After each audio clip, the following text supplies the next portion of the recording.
Hello and welcome to the news in English live from Mogadishu with me. I am Omar. The top headlines include Somali political leaders convene in the capital for talks to resolve the current crisis in the country. At least 3 Somali people were killed in an explosion outside Berdale district under southwest state of Somalia. Somali military backed by local militia regained control of strategic locations in Hiran region as military operations against Al-Shabaab intensifies in parts of Somalia. Puntland State President Saeed Abdullahi Deni is yet to arrive in Mogadishu for the talks between the federal member states and the federal government of Somalia. Somaliland is under pressure to hold a timely elections for the president in November of this year. United States President Joe Biden has sent a delegation to Kenya to attend the inaugural ceremony of the president-elect William Ruto. Conflict has renewed in northern Ethiopia between the government and the Tigrayan forces protecting the region.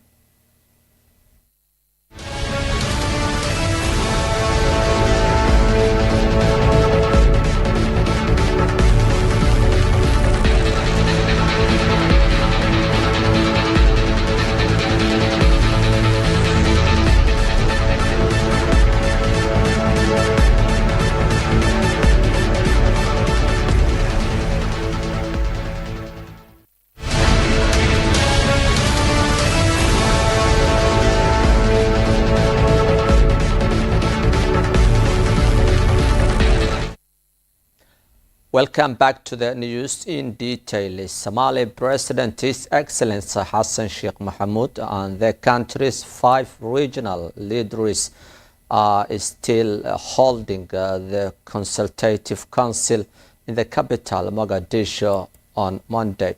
The meeting comes as Mogadishu seeks to shore up its cooperation with the federal member states ahead of the president's travel to the New York and United Nations Secretary General meeting. Jubaland State President Ahmed Madobe, Southwest State Leader Abdulaziz Laftagren, Galmudug President Ahmed Abdi Kariya Qorqor, and the leader of Shabelle, Ali Goodlaw, arrived in Mogadishu on Saturday morning.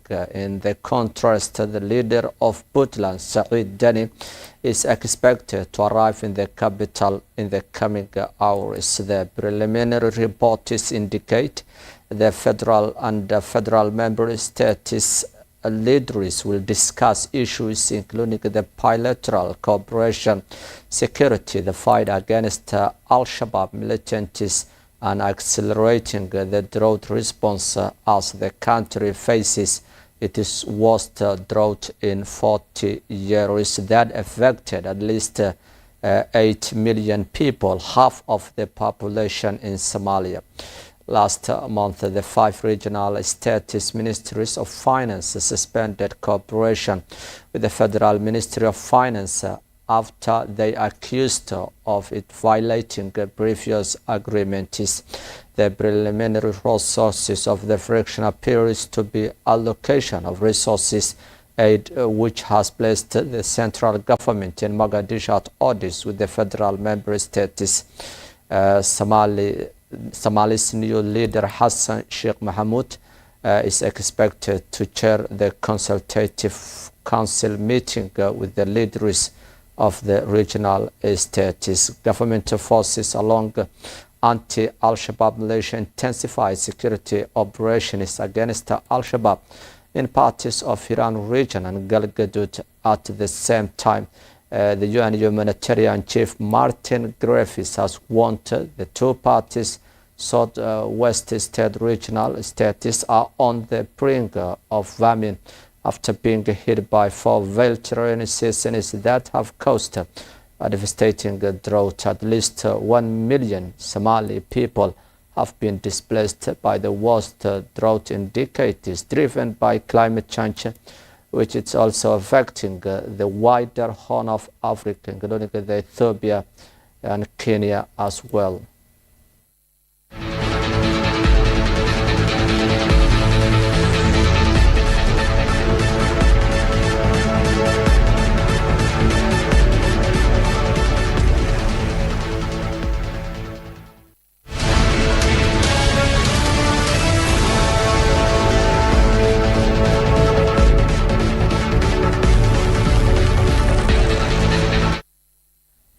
Somali government says its elite military unit has killed a senior Al-Shabaab commander in an operation in Lower Shabelle region. Federal police says civilian hostages were freed during the operation.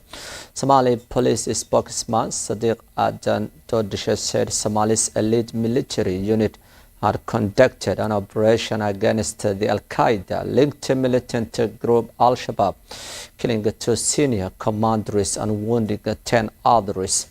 Police say the operation's aim was to destroy Al-Shabaab's main extortion base in the main town of Mubarak, located 95 kilometers southwest of the Somali's capital, Mogadishu. During a news conference in Mogadishu on Saturday, the spokesperson for the police said the army killed a senior Al-Shabaab commander who was identified as Arab and Omar, who was in charge of Al-Shabaab's tax operations in the town.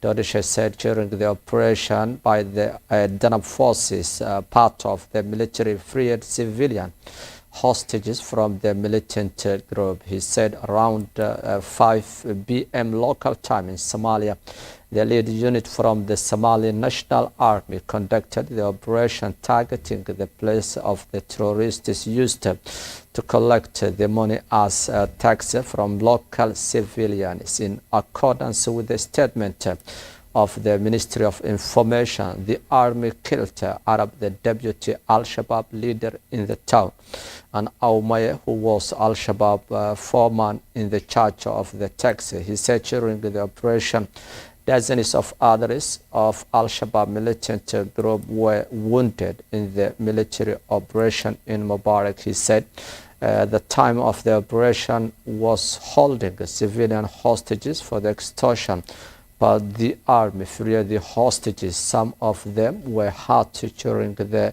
army operation. Police have wanted the local militants to seek the justice in the Al-Shabaab-run courts.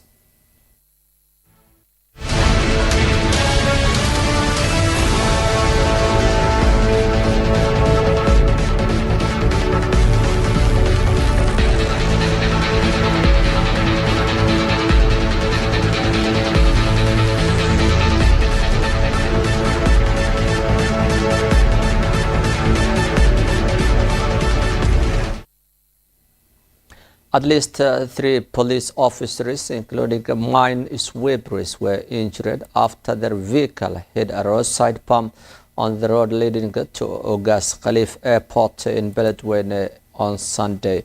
According to the eyewitnesses, the soldiers injured in the explosion were mine sweepers working at Beledweyne Airport. They were transported to Atmis Military Hospital in El Jalle, 3 kilometers north of the city. Security agencies didn't comment on the attack, and no group has yet claimed responsibility for this attack. Turkish-trained Somalis, Gorgor commandos, and regional militia killed 6 Al-Shabaab fighters in a security operation in Porta Dero area in Hiran region on Thursday, where Al-Shabaab had been operating a large base.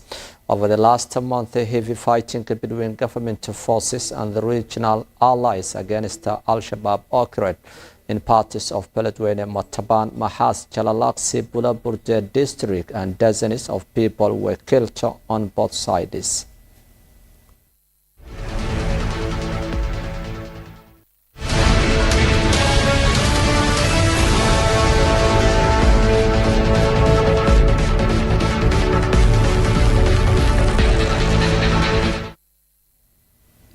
That's the end of our today's English news live from Mogadishu. With me, I am Omar No, and the rest of the team here in our studio will leave you. Bye for now.